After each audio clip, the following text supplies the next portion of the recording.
శిష్యుడికి మధ్య ఉండేటువంటి సంబంధము వాక్ రూపమైనటువంటి ప్రవాహం తప్పిస్తే ఇంకోటి కాదు. పూర్వకాలంలో ఈయన రాసిచ్చి నోట్స్ ఇది నువ్వు కట్టపట్టు అని చెప్పి చదవడం అనేటువంటిది కాదు. గురువు దగ్గర నుంచి శిష్యుడు పొందాలి అంటే ఏదైనా వాక్ రూపంలోనే పొందాలి.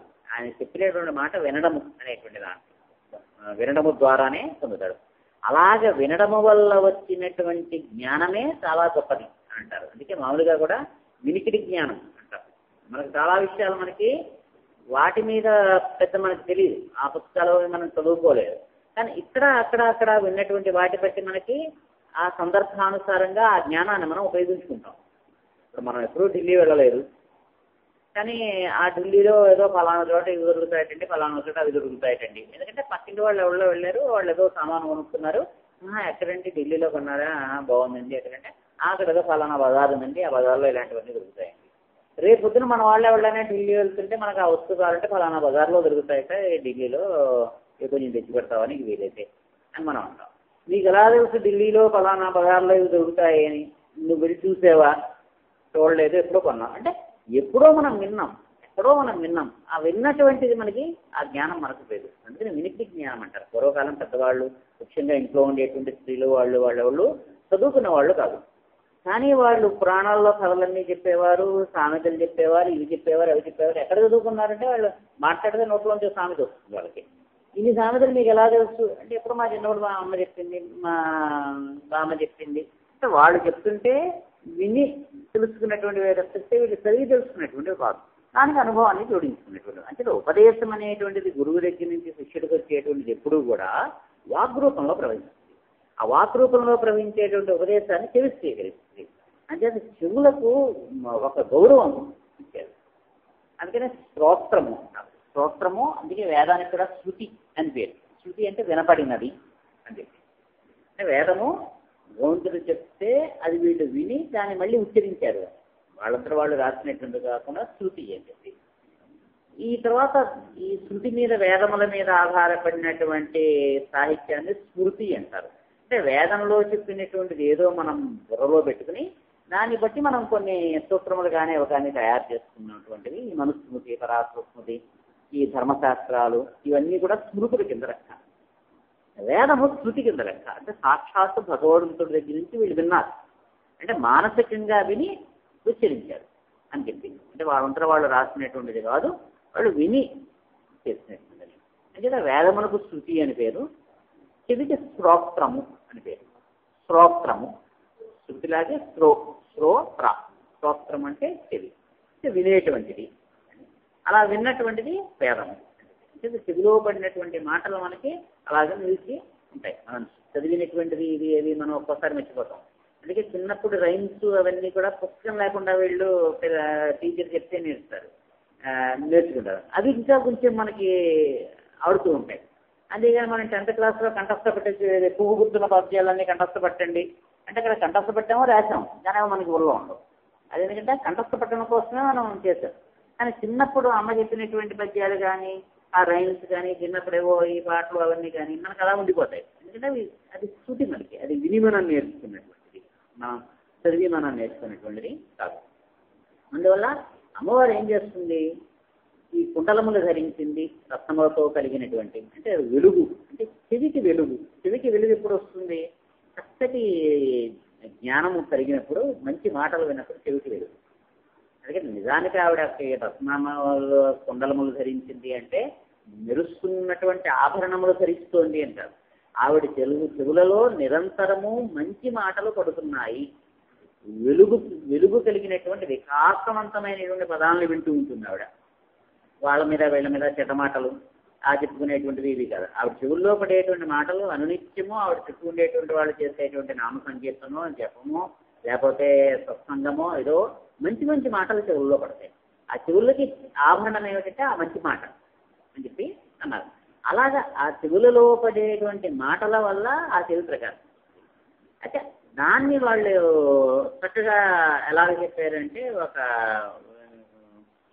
వ్యంగ్యముగా చిన్నగా అలా చెప్పకుండా మెరుస్తున్నటువంటి రత్నములతో కూడినటువంటి సమ్మిలు కలిగినటువంటిది అని చెప్పి చెప్పారు. మెరుస్తున్నటువంటి రత్నములతో ధరించింది అనేటువంటిది పైకి ఉండేటువంటి అర్థమైనా కానీ వెలుగుతున్నటువంటి మాటలతోటి ప్రకాశిస్తున్నటువంటి చెవులు కలిగింది. అంటే నిరంతరము ఆ చెవుల్లో ఒకటి అలాగ వినిపిస్తూ ఉంటుంది. అంటే ఎవరు ఏమీ లేనప్పుడు అలాగ మనం కళ్ళు మూసుకుంటే చెవులో మనకి ఓంకారము వినిపించాలి. అది సాధనలో ప్రతిభ పరాకాష్ట. అంటే వాళ్ళు చేస్తున్నటువంటి మంత్రం ఏదైతే ఉంటుందో ఆ మంత్రము వీళ్ళు కళ్ళు మూసుకుంటే వీళ్ళ చెవుల్లో మళ్ళీ వినిపిస్తూ ఉండాలి. అది మామూలుగా అయితే ఓంకారము, లేకపోతే సాధనలో వాళ్ళకి ఏదైనా మంత్రం కనుకుంటే ఆ మంత్రం కళ్ళు మూసుకుంటే వీళ్ళు అనకపోయినా అలాగే చెవుల్లో నిరంతరం అదే వినిపిస్తూ ఉంటుంది. అలాగే వినిపిస్తూ ఉంటుంది, లేదా గురువు యొక్క మాటలో వినిపిస్తూ ఉంటుంది. అలాగే అంటే ఈ చెవులు దానికి ట్యూన్ అయి ఉంటాయి.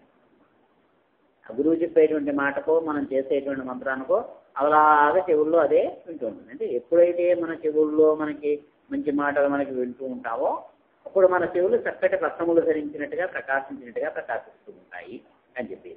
అందుకే సాధారణంగా మహానుభావులైనటువంటి వాళ్ళకి చెవులు పెద్దవి కూడా వేస్తారు. బొమ్మ కూడా బుద్ధికి పెద్ద చెవులు వేస్తారంటే మహా చక్కటి జ్ఞానము అని. ఇంకా చాలా విషయాలు తెలుసు అనేటువంటిది ఎలా చెప్పగలరు అంటే పెద్ద చెవులు వేయడం ద్వారా. అంటే బోర్డు విషయాలు ఆయన విన్నాడు అంటే విని తెలుసుకున్నాడు అంటే చదివేడు అని ఉద్దేశం మన యొక్క ఉద్దేశం. అందుకని సాధారణంగా పెద్ద చెవులు ఉంటాయి. అందుకని మామూలుగా మహానుభావులైనటువంటి వాళ్ళు కూడా చెవులు కొంచెం పెద్దగా ఉంటాయి. అందుకే పెద్ద చెవులు ఉంటే మంచి పడినాడు. అలా పుట్టినప్పుడు చెవులు పెద్దగా ఏనుగు చెవులు. అందుకే వినాయకుడికి కూడా ఏనుగు చెవులని ఎంత బాగా చెవి అంటే ఆయనకి సమస్తము తెలుసు, అన్నీ తెలుసుకున్నటువంటి వాడు కాబట్టి అంత పెద్ద అన్ని విషయాలు చెవుల్లో పెట్టుకున్నాడు కాబట్టి అంత పెద్ద చెవి అని చెప్పి. అంటే చెవులకి మెరుస్తున్నటువంటి కుండలములు కలిగినటువంటిది, అంటే చక్కటి జ్ఞానంతో కూడినటువంటిది అని చెప్పి ఆవిడ. సురన్ మహాపన్నగభూషణాయ, ఈయనకి కూడా ఇంతకుముందు పాములు ధరించిన వాడు అని చెప్పాడు. ఇంతకుముందుకు మనం చెప్పుకున్నాం పాముల్లో 2 రకాలైనటువంటివి ఉన్నాయి. ఒకటి మనకి నిత్యము జరుగుతున్నటువంటి కాలాన్ని సూచించేటువంటివి, ఇంకొకటి అఖండంగా ఉండేటువంటి కాలాన్ని సూచించేది. ఎప్పుడైతే ఈయన సంహారము అనేటువంటిది చేస్తాడో అప్పుడు ఈ చిన్న కాలము కాస్త పెద్ద కాలంలో కలుస్తుంది. ఇప్పుడు పిల్లవాడు ఏం చేస్తాడు, ఆ బొమ్మలన్నీ ఎక్కడ పెడతాడు, ఆడుకుంటాడు. ఆడుకున్న తర్వాత కాసేపు వాటిని పెడతాడు. ఈ కారు ఇక్కడ పెడతాడు, ఆ ట్రైన్ అక్కడ పెడతాడు, అక్కడ బొమ్మ పెడతాడు. ఇవన్నీ ఒక అమరిక. ఈ అమరిక కాసేపు అయిన తర్వాత తప్పని తీసేస్తాడు.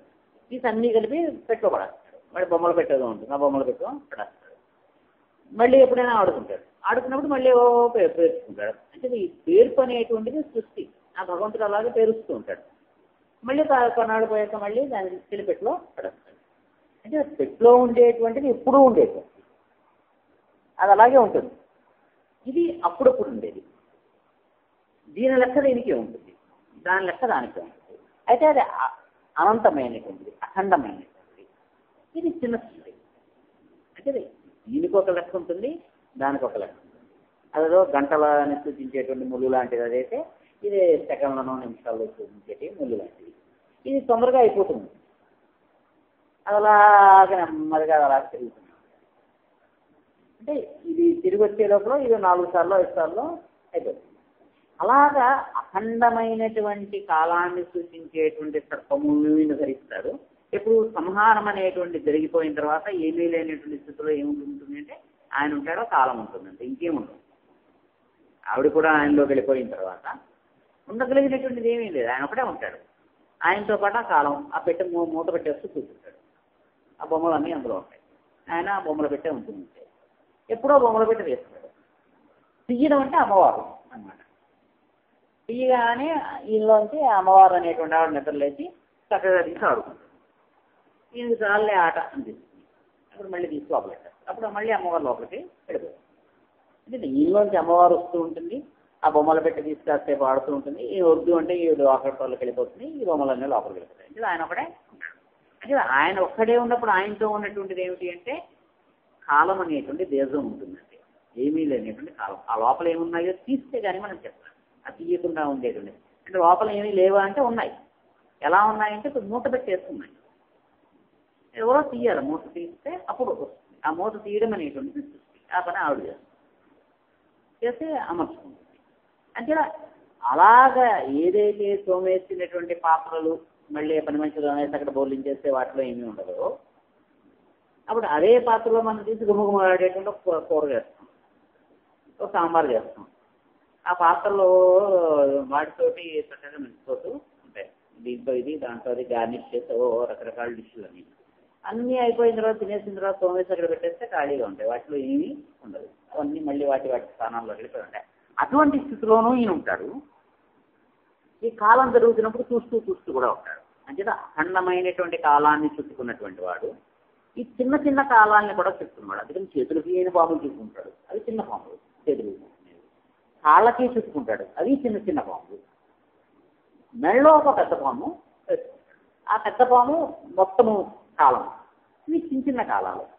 ఎక్కడ ఏదైతే అది ఆయనకి అన్నీ సర్పాలే, అంటే అన్ని కాలంతో కొలతలే. ఆయనకి వేళ కుంగరాలు సర్పాలే, చేతులకి సర్పాలే, ఈ భుజాలకి సర్పాలే, కడియాలు సర్పాలే, నడువుకి సర్పమే, అన్నీ సర్పాలే.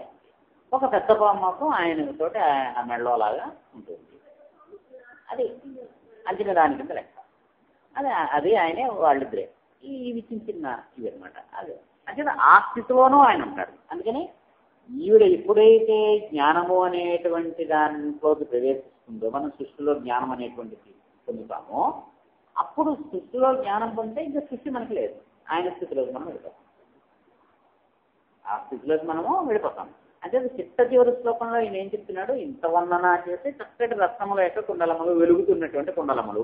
వెలుగుతున్నటువంటి కుండలం అంటే జ్ఞానము. ఆ జ్ఞానం అంటే ఏంటంటే సంహారం. ఎందుకంటే ఏది నిజమంటే ఆ పెట్టెలో ఉన్న బొమ్మలే నిజం, పేర్పు నిజము కాదు, ఇక్కడ చేసిన కూర్పు నిజము కాదు. ఈ కూర్పు మన సృష్టి, మన జన్మలు, ఇవన్నీ నిజం కాదు. అదే నిజం, ఆ పెట్టే నిజం. ఆ పెట్టెలో బొమ్మలకి ఏదైనా స్థానాలు ఉంటే అవే నిజం, ఏదేది ఎక్కడ పెట్టుకుంటాడో అక్కడ పెట్టుకుంటాడు అంతే. మళ్ళీ అదే నిజం. ఇక్కడ ఎక్కడుంది అనేటువంటిది దాని యొక్క నిజం కాదు. ఇక్కడ ఒకసారి కుడిపక్క ఉండొచ్చు, ఒకసారి ఇక్కడ ఉండొచ్చు, ఒకసారి మంచిగా ఉండొచ్చు. ఇది కాదు. ఆ బొమ్మల పెట్టుకో దాని యొక్క స్థానం ఏదో అందులోకి వెళితే మూత పెట్టేసి ఉంటుంది. అంటే ఆ స్థితిని మరి తెలుసుకున్నటువంటి వాడికి ఈ స్థితి లేదు, ఈ స్థితి ఇంకా లేదు. ఈ స్థితిలో ఉండేవాడికి ఆ స్థితి తెలియదు. ఆ స్థితిలో వెళ్ళిపోతే ఇంకిది వాడికి లేదు. అంతేనా ఈ చిట్ట చివరి దాంట్లో ఈ రెండింటినీ చెప్పాడు. ఎప్పుడైతే సృష్టి అనేటువంటి దాంట్లో మనం జ్ఞానాన్ని పెంచుకుంటామో అప్పుడు సంహారం ఏమండి, ఇంకా సృష్టి లేదు. సృష్టి అనేటువంటిది ఉండదు అంటే ఇంకా అదొకటే మనకి అసలైనటువంటిదే ఉంటుంది. అప్పుడు వాళ్ళు ఎవలా ఉంటారు, శివాన్వితాయేచ శివాన్వితాయ. శివ అనేటువంటి శబ్దానికి శివుడు అనేటువంటి అర్థం ఉంది, పార్వతి అనేటువంటి అర్థం ఉంది. శివ దీర్ఘనిష్ట సంస్కృతంలో పార్వతి. శివ అంటే మగవాడు, పురుషుడు. శివశబ్దం ఆవిడ్ని చెప్తుంది, ఈవిడ్ని చెప్తుంది, ఇద్దరు కూడా. శివ అంటే పార్వతీదేవి, శివ అంటే శివుడు కూడా. అంటే ఈవిడేమిటి, శివాన్విత అంటే శివుడితో కూడినటువంటి ఈవిడ. ఆయన శివాన్వితుడే, శివతోటి కూడినవాడు ఆయన, అంటే అమ్మవారితో కూడినవాడు ఆయన. ఇద్దరి పేరు శివాన్విత. ఈయన శివాన్వితుడు, ఆవిడ శివాన్విత. ఆవిడ శివుడితోటి కలిసి ఉంటుంది కాబట్టి శివాన్విత, ఈవిడ శివతోటి కలిసి ఉంటాడు కాబట్టి ఈయన కూడా శివాన్వితుడు. ఇద్దరి పేరు శివాన్విత. అందుకని వాళ్ళిద్దరూ ఒకళ్ళతో ఒకళ్ళే కలుసుకుంటారు. అంటే ఆయనలో వెళ్ళిపోయిన తర్వాత ఆవిడ ఆయనలోనే ఉంది, మళ్ళీ ఆయనలోంచే వస్తుంటారు. వాళ్ళిద్దరికీ వేరు అనేటువంటిది లేదు, వాళ్ళిద్దరూ కలిసే ఉంటారు. అందుకే అది కూడా ఎలా కలుసుకుంటారు, సమానముగా సగం సగం కలుసుకుంటారు, కొద్దిగా కలుసుకున్నాడు కాదు, ఇద్దరు సగం సగం. అందుకని ఏం చెప్తున్నాడు, శివాన్వితాయైతే శివాన్వితాయ.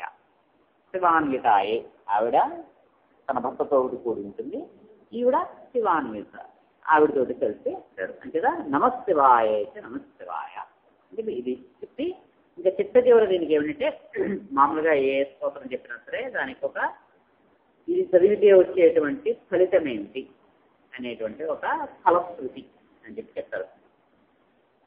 అంటే దాని యొక్క ఫలం ఏమిటో దాని శృతి వినండి అని చెప్పి చెప్పడం అనమాట. ఏతత్పటే దత్తకమిదం యో భక్త్యా సమాన్యో భువి దీర్ఘజీవి ప్రాప్నోతి సౌభాగ్యమనంతకాలం భూయాత్ సదా తస్య సమస్త సిద్ధి. ఏతత్పటేది అస్తకమిదం యహ భక్త్యా, యహ ఎవరైతే భక్త్యాస్తోటి ఇదం అస్తకం, ఈ అస్తకాన్ని పటేది పొదుగుతాడో సహ అతడు మాన్య గౌరవించబడతాడు. లోకంలో భూమి మీద అతడికి గౌరవం దక్కుతుంది, ఒక చక్కటి స్థానాన్ని పొందుతాడు, నలుగురు అతన్ని గౌరవించేటువంటి స్థితిలో ఉంటాడు. దీర్ఘజీవి చాలా కాలం జీవిస్తాడు, అంటే ఆయుష్ ఉంటుంది. అంటే ఆయుష్ ఉంటుంది అనేటువంటిది ఏంటంటే అన్నీ తెలిసి జీవిస్తాడు అని వాళ్ళు ఉద్దేశిస్తున్నారు. మామూలుగా ఆయుష్ అని కాదు, అంటే అన్ని సమస్తము తెలుసుకున్నటువంటి వాడికి ఏది మంచో ఏదో చెడో తెలుసుకున్నటువంటి వాడు చెడు చెయ్యడు కాబట్టి